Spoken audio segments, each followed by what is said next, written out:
चलिए, अभी तक हम लोगों ने पढ़ा डेमोक्रेसी क्या होता है और कैसे डेमोक्रेसी होना चाहिए। बट अब हम अगले एक्सरसाइज को पढ़ेंगे, वो है कॉन्स्टिट्यूशनल डिज़ाइन।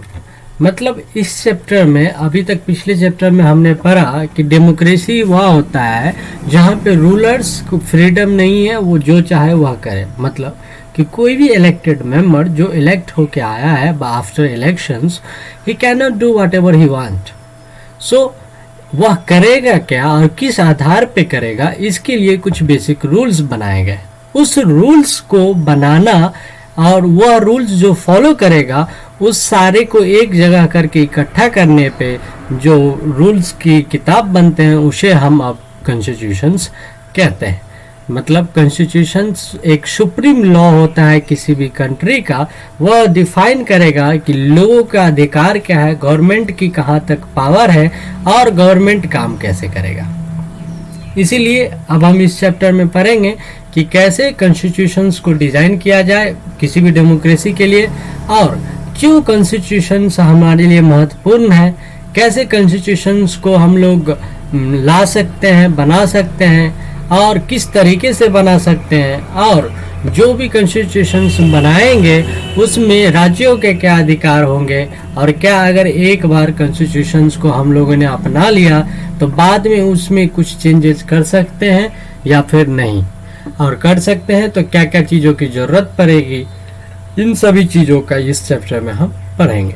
लेकिन इसके लिए अभी जो सबसे रिसेंटली में देखा गया है, अभी अभी साउथ अफ्रीका में कॉन्स्टिट्यूशंस बने, क्योंकि अभी अभी साउथ अफ्रीका सबसे नज़दीक में डेमोक्रेटिक बना था।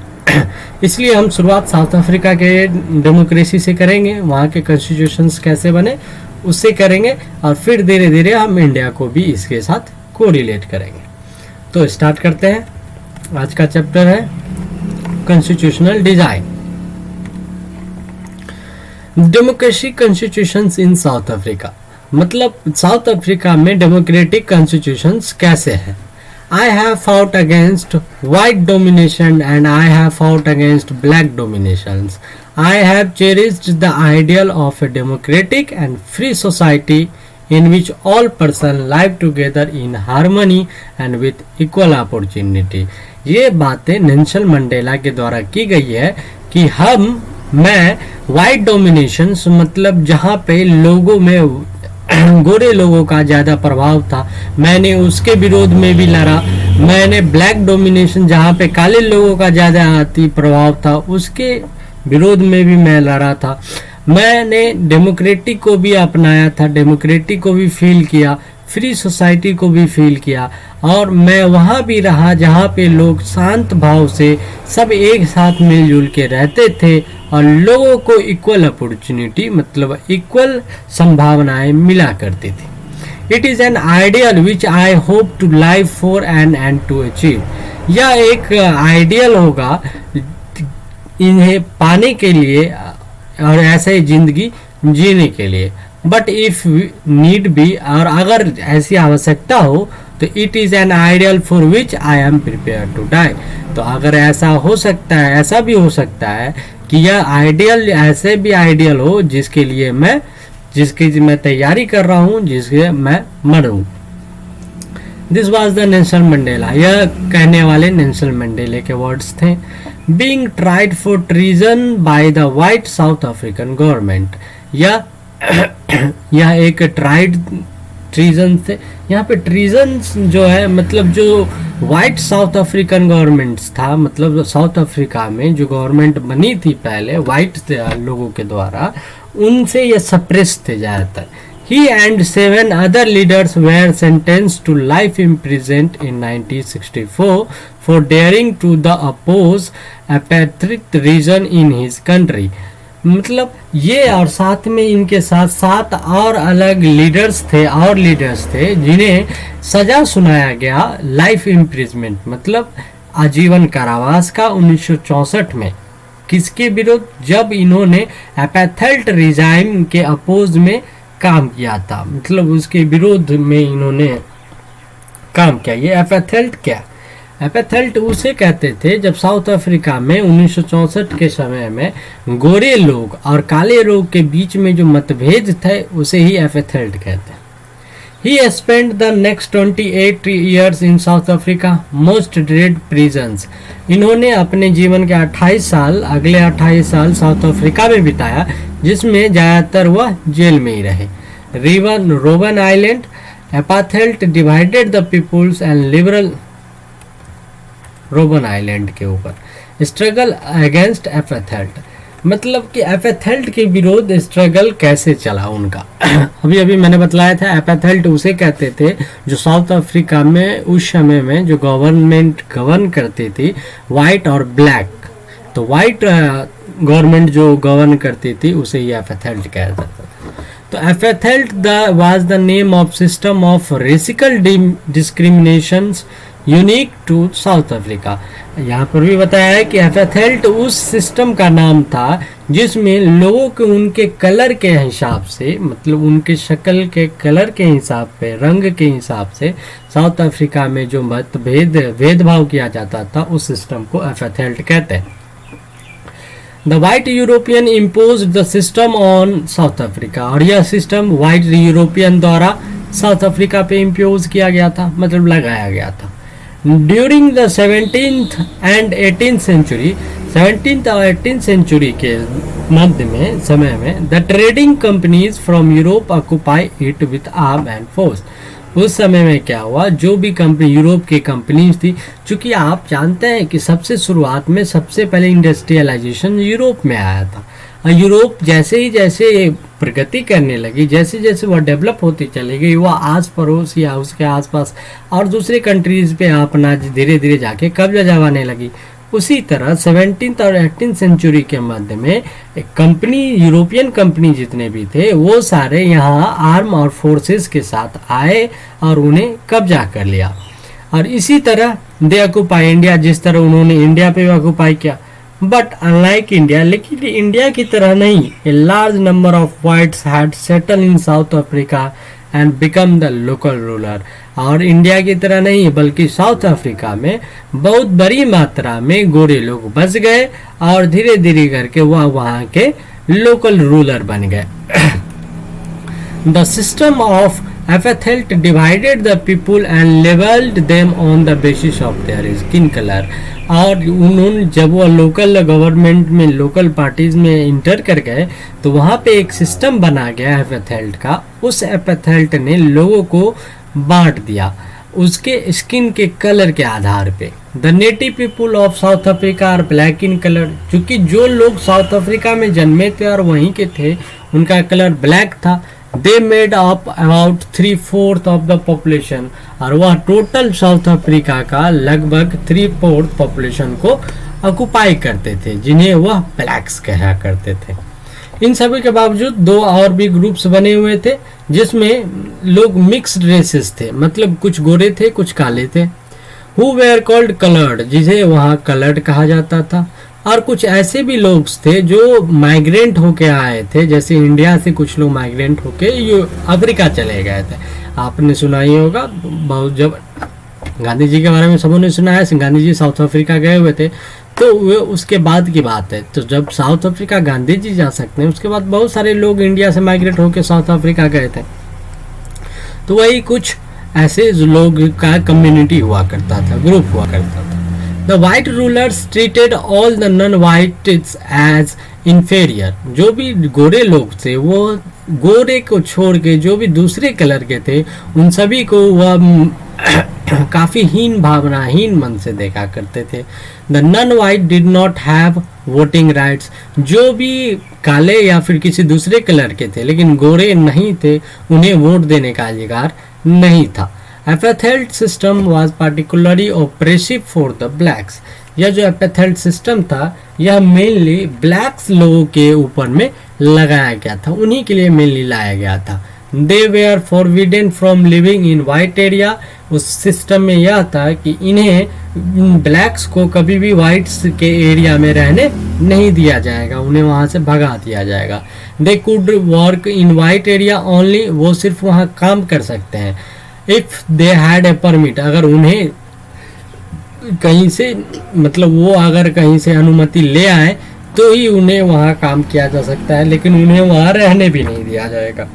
Train, buses, taxi, hotel, hospital, schools, college, library, cinema hall, theatre, beach, swimming pool, ये सारे जितने भी सार्वजनिक स्थल थे या पब्लिक टॉयलेट हो, ये सभी को दो भागों में बांट दिया गया था।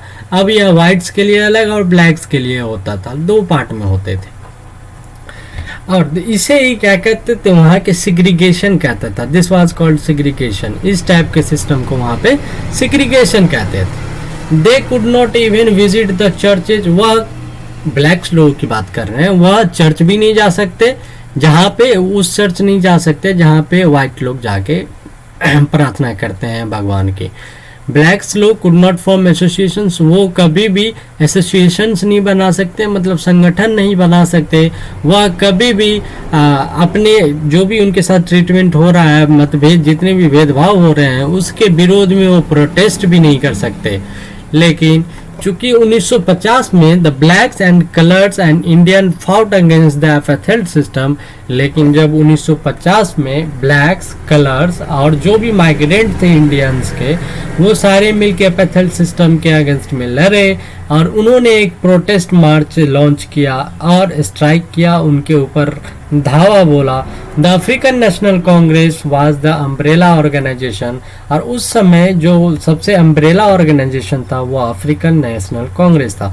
अम्ब्रेला ऑर्गेनाइजेशन उस ऑर्गेनाइजेशन को कहते हैं जो ऑर्गेनाइजेशन किसी भी और कोई भी प्रोटेस्ट या फिर मार्च या फिर स्ट्राइक चल रहा है उसके ऊपर जो सबसे लीडिंग ऑर्गेनाइजेशन हो उसे अम्ब्रेला ऑर्गेनाइजेशन कहते हैं। जैसे अगर आप अपने फ्रीडम की बात करेंगे, हमारे फ्रीडम फाइट की बात करेंगे, तो जब 1947 में हम लोग का अम्ब्रेला ऑर्गेनाइजेशन नेशनल कांग्रेस था, इंडियन नेशनल आईएनसी थी। उसी तरह अफ्रीका में एएनसी थी, अफ्रीकन नेशनल कांग्रेस, जिन्होंने लीड किया था पॉलिसीज ऑफ सेग्रीगेशन के जो पॉलिसीज थे उसके अपोजिट में स्ट्रगल को लीड किया था। This included many workers in, और इसमें किसमें, एएनसी में बहुत सारे वर्कर्स होते थे, वर्कर्स यूनियन होते थे, कम्युनिस्ट पार्टी हुआ करती थी, छोटी छोटी पार्टीज मिलके ये बड़ी पार्टी बनी हुई थी। Many sensitive whites also joined the ANC. अब बहुत सारे ऐसे गोरे लोग भी जो काफ़ी सेंसिटिव थे, सेंसिटिव कहने का मतलब जिनका सॉफ्ट कॉर्नर होता था लोगों के प्रति, मतलब वो अभी चाहते थे कि लोगों को इक्वली किया जाए, वो सब लोग भी एएनसी को ज्वाइन करते थे और एपेथेल्ट के अपोज में खड़े रहते थे। और इसी की वजह से यह जो played a leading role in this struggle, और इसी की वजह से एएनसी अफ्रीकन नेशनल कांग्रेस ने ये जो स्ट्रगल था या जो मूवमेंट था इसमें सबसे बड़ा रोल प्ले किया। Several countries denounce apartheid as unjust and racist. बहुत सारे ऐसे देश हैं जिन्होंने यह अनाउंस कर दिया, उन्होंने यह घोषणा की कि एपेथेल्ट सिस्टम जो है यह काफ़ी अच्छा सिस्टम नहीं है, यह रेसिस्टेड सिस्टम है, मतलब लोगों में मतभेद को यह ज़्यादा जागरूक करता है, लोगों को इक्वल अपॉर्चुनिटी नहीं देता, इक्वल वैल्यूज़ नहीं मिलते, इससे लोग में झगड़े होने के चांसेस ज़्यादा हैं। But the white racist government continue to rule by detaining, torturing and killing thousand of black and colour people. लेकिन जो गोरे लोग थे, जो गवर्नमेंट में लोग होते थे, वह लगातार इसके बावजूद भी लोगों को, काले लोगों को या फिर जो भी कलर्ड पीपुल थे उन्हें टॉर्चर करते थे, हजारों की संख्या में उन्हें मार डालते थे। यहाँ जो एक्टिविटी है इनको हम बाद में देंगे, ये आप पढ़ेंगे। टुवर्ड्स ए न्यू कॉन्स्टिट्यूशंस, कहता है कि इसके बाद अगर हम नया कॉन्स्टिट्यूशंस की तरफ चलें तो हम देखेंगे a protest and struggle against apartheid had increased. एक क्या हुआ कि प्रोटेस्ट आप जानते हैं, मतलब कि हम लोग किसी के ऊपर धरना डालना या फिर लोगों के विरोध प्रकट करना, एपेथेल्ट सिस्टम के विरोध प्रकट करना धीरे धीरे बढ़ने लग गया। अब वहाँ की जो सरकारें थी वह अब रियलाइज़ करने लगी कि अब उनका यह जो सिस्टम है यह ज़्यादा दिनों तक नहीं चलेगा। अब उन्होंने क्या किया, black under their rules through repressions. अब उनके अंदर जो भी ब्लैक्स को वो रिप्रेस करते थे, मतलब जोर ज़बरदस्ती उन पे काम कराते थे या फिर उन्हें सप्रेस करते थे, वह अब ज़्यादा दिन नहीं चलेगा। तो गोरे लोग जो थे उन्होंने क्या किया, अपनी पॉलिसीज को अब थोड़ी सी बदल दी। उन्होंने क्या किया, एक डिस्क्रिमिनेटरी लॉ लेके आया, जिसे बाद में उन्होंने लाया बैन ऑन पॉलिटिकल पार्टी। उस डिस्क्रिमिनेटरी लॉ में यह था कि वो अब उन सारे पॉलिटिकल पार्टी, लोकतांत्रिक पार्टी को क्या करेगी, बैन कर देगी। And restrictions on the media were lifted, और जो भी रेस्ट्रिक्शंस मीडिया के ऊपर है उन सभी को वह हटा लेगी। और 28 साल के जेल के बाद नेल्सन मंडेला जेल से बाहर निकल के आए एक फ्री मैन की तरह। और उसके बाद एट द मिडनाइट ऑफ 26 अप्रैल 1994, और काफ़ी स्ट्रगल के बाद 26 अप्रैल 1994 में the new national flag of Republic of South Africa was unfurled, making the newly born democracy in the world. और 26 अप्रैल 1994 में नेल्सन मंडेला ने क्या किया, एक नया flag Republic of South Africa के नाम में एक नया फ्लैग बना के लाया, और वो साउथ अफ्रीका के लिए एक नया डेमोक्रेसी का जन्म था। पूरी दुनिया में एक नई डेमोक्रेसी जो फिर से जन्मी हुआ थी South Africa. The apartheid government came to an end, और अब एपेथेल्ट गवर्नमेंट खत्म हो चुकी थी। Paving way for the formatting of multi racial government, जिसमें कि बहुत सारे ऐसे तरीके थे जिससे कि बहुत सारे अलग लोगों को उनके शक्ल, मतलब उनके शरीर के रंगों के ऊपर से मतभेद जो होता था, उन सभी को भेदभाव जो होता था उन सभी को खत्म कर दिया गया। How did this come about? अब क्वेश्चन आता है कि यह हुआ कैसे। Let us here Mandela. तो इसके लिए हमें मंडेला को कुछ सुनना पड़ेगा, जो कि वह साउथ अफ्रीका, जो न्यू डेमोक्रेटिक साउथ अफ्रीका बनी, उसके फर्स्ट प्रेसिडेंट थे on this extraordinary transitions. और उन्होंने क्या कहा, यह इस तरह था कि historical enemies succeed in negotiating a peaceful transitions from apartheid to democracy, कि यह एक ऐतिहासिक, जो हमारी ऐतिहासिक शत्रु थे वह अब जीत चुके हैं। अब वह हमसे वार्तालाप करके शांतिपूर्ण ढंग से जो एपेथेल्ट सिस्टम था उनसे अब हम डेमोक्रेटिक की तरफ बढ़ते चले गए। Exactly because we were are prepare to accept the inherent capacity for goodness in others. और यह सिर्फ इसीलिए हुआ क्योंकि हम तैयार थे, कि इतने ज़्यादा तैयार थे, मजबूत थे कि हम अच्छाई की तरफ बढ़ेंगे। My wish is that south Africa never give up on the belief in goodness. मेरा यह सोच है, मेरा यह मानना है कि साउथ अफ्रीका अब कभी भी अच्छाई के बिलीव से नहीं हटेगा, उसे नहीं छोड़ेगा। That they cherish that faith in human being is the corner stone of our democracy. और वह इसलिए भी खुश होंगे और वह यह भी स्वतंत्र रूप से मानेंगे कि लोगों के ऊपर ही हमारी डेमोक्रेसी काफ़ी कॉर्नर स्टोन है, मतलब हमारी डेमोक्रेसी निर्धारित है हमारे लोगों के ऊपर। After the emergence of the new democratic South Africa, black leaders appeals to fellow black to forgive the whites for the atrocities. और जैसे ही नया डेमोक्रेटिक साउथ अफ्रीका उभर के आए, जो भी काले लीडर्स थे, जो भी काले नेता थे, यहाँ पे ब्लैक लीडर्स मतलब वह ब्लैकियन ग्रुप के जो लीडर्स थे, उन्होंने क्या किया, अब गोरे लोगों को वह माफ़ करते चले गए, उनके कामों को वह माफ़ करते गए। And they had committed while in power. और जैसे धीरे धीरे वह पावर में आते गए, they said let us build a new South Africa based on the equality of all races. और जैसे ही वह पावर में आए, उन्होंने कहा कि अब चलिए, अब हमें एक नया साउथ अफ्रीका बनाने दीजिए जहाँ पे हर एक को एक समान अधिकार होगा, हर एक कलर के लोगों को, हर एक आदमी को, हर एक औरत को, और वन ऑन डेमोक्रेटिक वैल्यूज़, और वह भी संवैधानिक तौर पे सोशल जस्टिस, और उन्हें सामाजिक न्याय मिलेगी, ह्यूमन राइट्स, और उनके जो मानवीय अधिकार है उन सभी के आधार पे सभी को हम इक्वल कर देंगे। The party that ruled through operations and brutal killings and the party that led the freedom struggle set together to drown up a common constitutions. तो अब वह लोग, वह पार्टी जो पहले रूल ऑपरेशन था, मतलब जो खत्म हो गया, जो बाहर निकल के आए काले लोग, मतलब जो वाइट को छोड़ के, और जो भी जो सप्रेस लोग थे, जो पार्टी सप्रेस थी, वह जो उभर के आई, जो नया फ्रीडम मिला, जो उनके फ्रीडम के स्ट्रगल के बाद उन्हें जो जीत मिली, उनके बाद वो सभी एक होकर के उन्होंने सबों के लिए एक कॉमन साधारण संविधान बनाया, कॉन्स्टिट्यूशंस बनाया।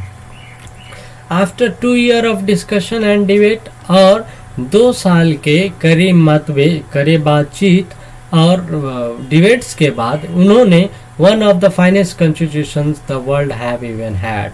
2 साल के बातचीत के बाद, गहन चिंतन के बाद, पूरे दुनिया में वर्ल्ड्स के जो एक सबसे अच्छे कॉन्स्टिट्यूशंस के रूप में उभर के उन्होंने एक संविधान बनाया।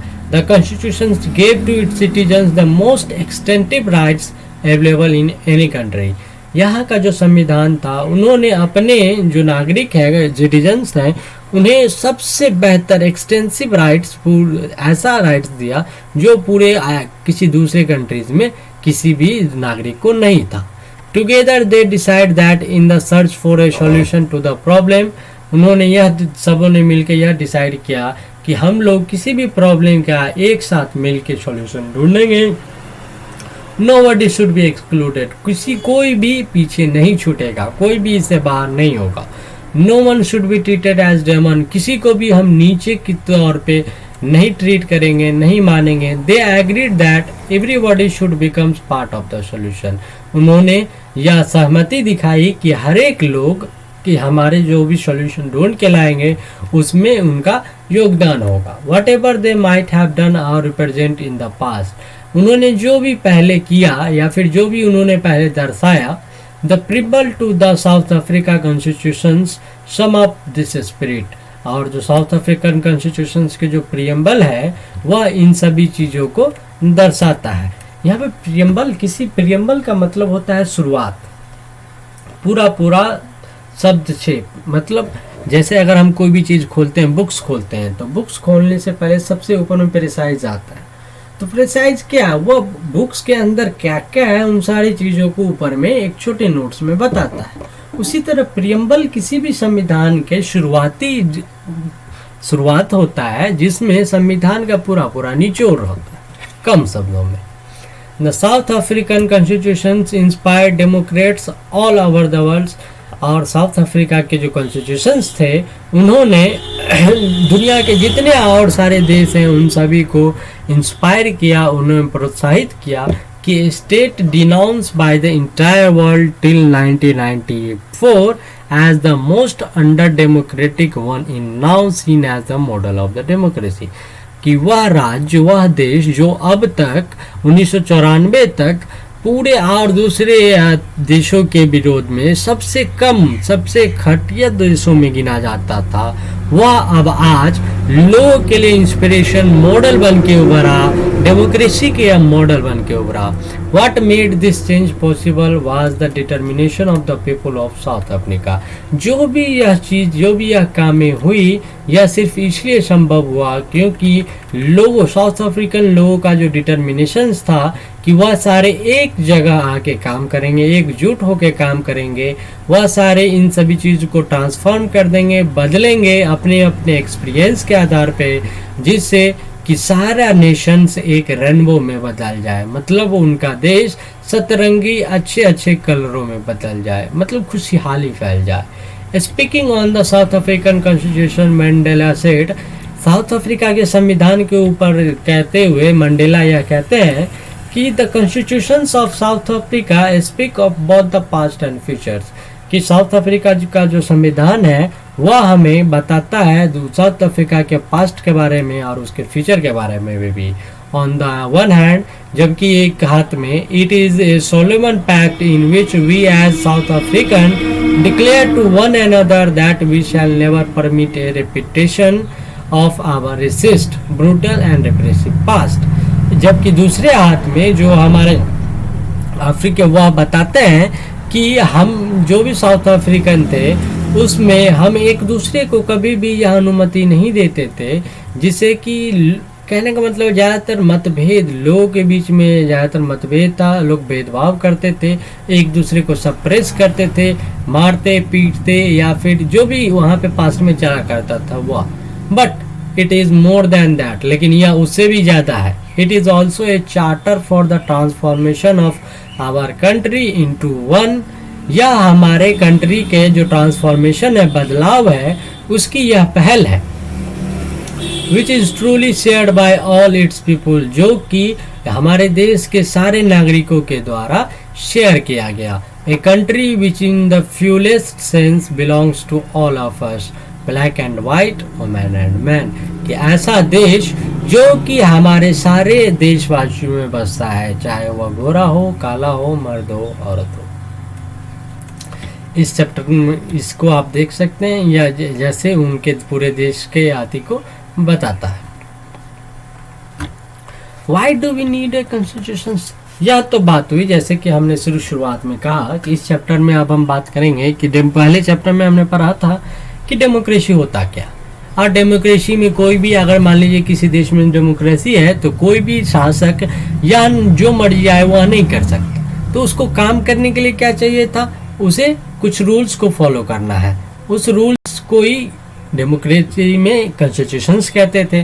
तो अब नए नए कॉन्स्टिट्यूशंस के बारे में हमने पता किया, जो कि 1994 में सबसे नया में अभी आया था साउथ अफ्रीका में। तो अब हम बात करेंगे कि हमने जो कॉन्स्टिट्यूशंस की इतनी बातें की, तो हमें कॉन्स्टिट्यूशंस चाहिए ही क्यों। तो जैसा कि एग्जाम्पल में हमने साउथ अफ्रीका के बारे में देखा, यह एक अच्छा तरीका था समझने के लिए कि क्यों कॉन्स्टिट्यूशन हमें चाहिए। क्योंकि अब आप समझ गए होंगे क्यों चाहिए, क्योंकि ये अगर कहीं पे डेमोक्रेसी है तो हो सकता है कि discrimination on the basis of racials, मतलब गोरे चमड़े, काले चमड़े, या फिर अमीर धनी, मर्द औरत, इन सभी के आधार पर डिस्क्रिमिनेशन हो सकती है। तो इन्हीं सभी चीज़ों को रोकने के लिए हमें कॉन्स्टिट्यूशंस की आवश्यकता पड़ती है। एंड कॉन्स्टिट्यूशन संविधान क्या करता है, इन सभी चीज़ को अपोज करता है, लोगों की सुरक्षा करता है। The oppressors and the oppressed in this new democracy were planning to live together as equals. तो डेमोक्रेसी क्या करता है कि ऑपरेसर्स, जो दबदबा जिनका है और जिन्हें दबाया गया है, ये नए डेमोक्रेसी में वो सारे प्लान करते हैं, मतलब वो सारे यह निर्णय लेते हैं कि वो सभी अब एक साथ रहेंगे, सबों को इक्वल अधिकार रहेगा। It was not going to be easy for them to trust each other. या इतना भी आसान नहीं होने वाला था कि वह एक दूसरे पर भरोसा करेंगे। दे हैड देयर फियर्स, उनका अपना अपना डर था सबों के पास। They wanted to safeguard their interest, क्योंकि वो हमेशा दोनों पार्टीज, जो ऑपरेसर है या फिर जो ऑपरेस्ड है, दोनों पार्टी यह चाहता था कि उनके अपने अपने जो अधिकार हैं, वो उसके अपने इंटरेस्ट जो है उनके बचाने का वो चाहत रखते थे। The black majority was keen to ensure that, जो भी ज़्यादातर, चूंकि अभी हमने बताया अगर साउथ अफ्रीका को लेके चलते हैं तो 2/3 ज़्यादातर ब्लैक मेजोरिटी में था।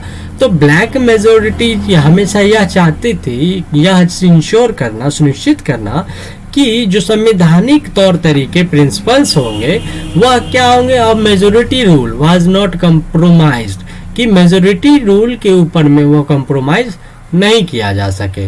मतलब जिसके ज़्यादा लोग हैं, ज़्यादा वोट देने वाले हैं, वह चाहे तो बदल दे या फिर कम्प्रोमाइज कर ले कुछ कॉन्स्टिट्यूशन में, ऐसा ना हो। They wanted substantial social and economic rights, साथ में वह यह भी चाहते थे कि उन्हें एक मौलिक सामाजिक और आर्थिक अधिकार मिले।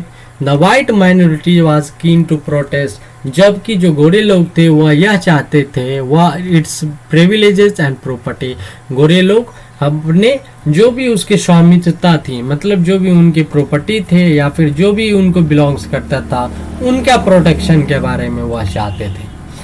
After long negotiation both parties agreed to a compromise, बहुत सारे बातचीत के बाद, काफी गहन चिंतन के बाद दोनों पार्टी अब कंप्रोमाइज करने पे सहमत हो गई।